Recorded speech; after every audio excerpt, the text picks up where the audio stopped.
અમુક વસ્તુઓ ખાવાનો એક ચોક્કસ સમયગાળો હોય છે, પછી ન ખાવાનું ખાધા કરો અને ન ખાવાનું કોઈ પણ સમયે તમે ખાધા કરો તો આપણું પાચન તંત્ર ખરાબ થાય છે, વાયુ પિત્ત અને કફનું અનબેલેન્સિંગ થાય છે, ભોજન બરાબર પચતું નથી, હોજરીનો અગ્નિ મંદ પડી જાય છે અને બીજા અનેક નાના મોટા રોગો થવાની શક્યતા ઊભી થાય છે.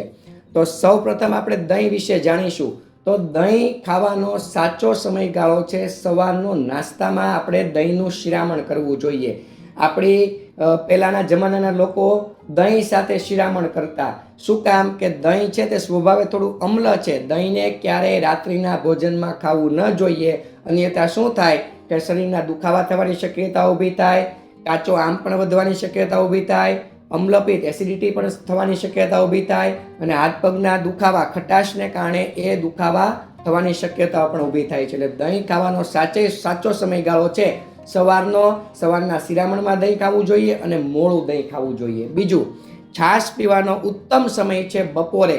તમે બપોરનું ભોજન કરો એમાં ધાણા જીરું મિક્સ કરીને છાશનું સેવન કરવું જોઈએ, કેમ કે ભોજન સરળતાથી પચી જાય અને પાચન તંત્ર તમારું મજબૂત થાય છે.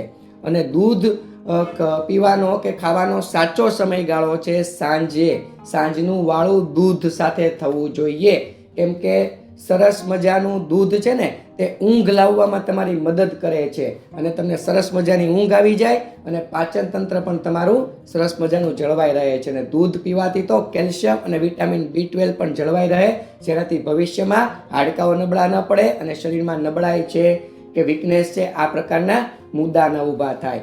હવે ટમેટા વિશે વાત કરીએ તો અત્યારનું જે ફાસ્ટ ફૂડ ને જંક ફૂડ મોટાભાગના લોકો રાત્રે ખાતા હોય છે, હોટલોમાં જમવા માટે જાય એમાં ટમેટા તો હોય જ છે. તો રાત્રિના સમયગાળામાં ક્યારેય ટમેટા ન ખાવા જોઈએ, કેમ કે સ્વભાવે અમ્લ છે, ખાટા છે, શરીરના દુખાવા પણ કરી શકે છે, કાચો આમ પણ વધારી શકે છે, અમ્લપિત્ત પણ વધારી શકે છે અને ઊંઘમાં પણ વિક્ષેપ ઊભો કરી શકે છે, અનિંદ્રા નામનો રોગ પણ ઊભો કરી શકે છે. એટલે બને ત્યાં સુધી ટમેટા રાત્રે ન ખાવા જોઈએ. ડુંગળી વિશે પણ આ જ કહેવા માંગુ છું કે ડુંગળી ખાવાનો સમયગાળો તમે બપોરના ભોજનમાં કરી શકો છો, પરંતુ રાત્રે ક્યારેય ડુંગળીનું સેવન ન કરવું જોઈએ. જો ડુંગળી તમને સરસ રીતે જો ન પચે તો ઊંઘમાં પણ વિક્ષેપ પડે છે, એક ધારા ઓડકાર પણ આવી શકે છે અને પાચન તંત્રના રોગો પણ થઈ શકે છે.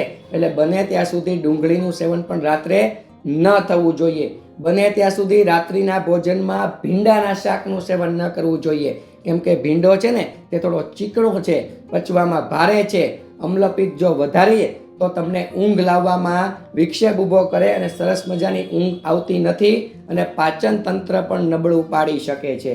એ જ રીતે જો બટેટા ખાવા હોય તો બપોરના સમયગાળામાં તમે બટેટા ખાઓ તો વધારે સારું. અને બટેટા જ્યારે પણ ખાઓ ત્યારે તમે એની સાથે છાશ પીવો, એમાં સૂંઠ નાખો અથવા ધાણા જીરું નાખો એટલે બટેટા સરસ મજાના સુપાચ્ય થઈ જાય. અને બટેટા ખાવા હોય તો છાલ સાથે ખાઓ એટલે સરસ મજાના તે સુપાચ્ય થઈ જાય. અને બટેટાની કોઈ પણ વાનગી બનતી હોય એમાં આદુ છે, હિંગ છે, લસણ છે, મરી છે, આવા કોઈ પણ વસ્તુનો વઘાર કરો એટલે બટેટા વાયુ ન કરે, અને વાયુ ન કરે એટલે તમને પાચન તંત્ર સારું રહે. રાત્રિના સમયગાળામાં ક્યારેય પણ બટેટાનું સેવન ન કરવું જોઈએ, કેમ કે તે વાયુ કરનાર છે. જો તમને પચે નહીં તો વાયુ વધે, અને વાયુ વધે તો પાચન તંત્ર નબળું પડે, પેટ ભરેલું લાગે અને પાચન તંત્રના રોગ ઊભા થઈ શકે છે.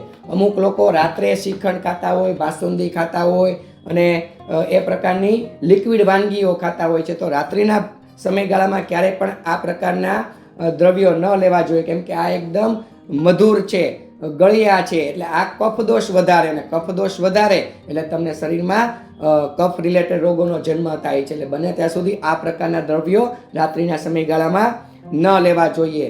રાત્રિના સમયગાળામાં ક્યારેય પણ અથાણા ન ખાવા જોઈએ, કેમ કે અથાણામાં તેલ આવે, ખારાશ આવે, ખટાશ આવે, તીખાશ આવે, આ બધા દ્રવ્યો છે એનાથી પિત્ત દોષ વધે, કાચો આમ વધે, ઓડકાર પણ આવે, પાચન તંત્ર પણ ખરાબ થઈ શકે અને ઊંઘ લાવવામાં તમને મથામણ કરવી પડે છે, કેમ કે આ બધા ઉગ્ર દ્રવ્યો છે એટલે ઊંઘ લાવવામાં તમારે મથામણ કરવી પડે, ઊંઘમાં ખલેલ પહોંચાડે છે. એટલે બને ત્યાં સુધી રાત્રિના સમયગાળામાં પણ આ પ્રકારના ખાટા અથાણા ન લેવા જોઈએ. રાત્રે તમારે કઠોળ ન ખાવા જોઈએ, ખાસ કરીને ચણા છે, મઠ છે, વાલ છે, કેમ કે રાત્રિના સમયગાળામાં આ બધું ખાશો અને જો તમને સુપાચ્ય નહીં થાય, તમારો હોજરીનો અગ્નિ મંદ હશે ને તમે ભોજન લેશો તો અપચો થઈ જાય, પરિણામે તમને પાચન તંત્ર નબળું પડે છે. અને આ પ્રકારના કઠોળ ગમે ત્યારે ખાઓ ત્યારે આદુ છે, હિંગ છે, પછી અજમો છે, આ બધા દ્રવ્યોનો તમે વઘાર કરો, લસણ છે, એટલે આ બધા કઠોળ છે તે સરસ મજાના તમને સુપાચ્ય થઈ જાય. રાત્રે ક્યારેય પણ ઠંડા પીણા ન પીવા જોઈએ. એમાં બહારના તો ઠંડા પીણા ક્યારેય ન પીવા જોઈએ, કેમ કે પાચન તંત્ર નબળા પડવાના ચાન્સ વધી જાય છે. એટલે બને ત્યાં સુધી રાત્રિના સમયગાળામાં ક્યારેય પણ આ પ્રકારના ઠંડા દ્રવ્યો ન લ્યો, એને અવોઇડ કરવા જોઈએ. બને ત્યાં સુધી તમે રાત્રિનું ભોજન લ્યો તો સાદું ભોજન લ્યો, બપોરનું ભોજન લ્યો તો સરસ મજાનું સુપાચ્ય થઈ જાય એવું ભોજન લ્યો.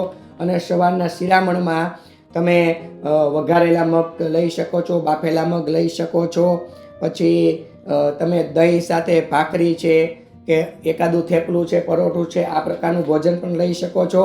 સવારના નાસ્તામાં તમે ફળ ફળાદી લઈ શકો છો.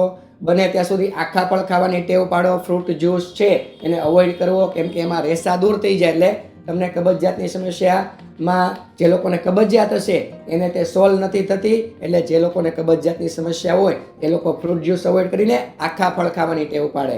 બસ એટલું તમે ધ્યાન રાખો એટલે પાચન તંત્ર ક્યારે વીક નથી પડતું. ને સાથે પેટ ભરીને જે જમવાની ટેવ હોય એમાં તમે થોડા કમતા 5-10% ભૂખ્યા રહ્યો એટલે સરસ મજાનું ભોજન પચી જાય અને હોજરીનો અગ્નિ મંદ પડે એ પ્રકારના દ્રવ્ય ન લ્યો.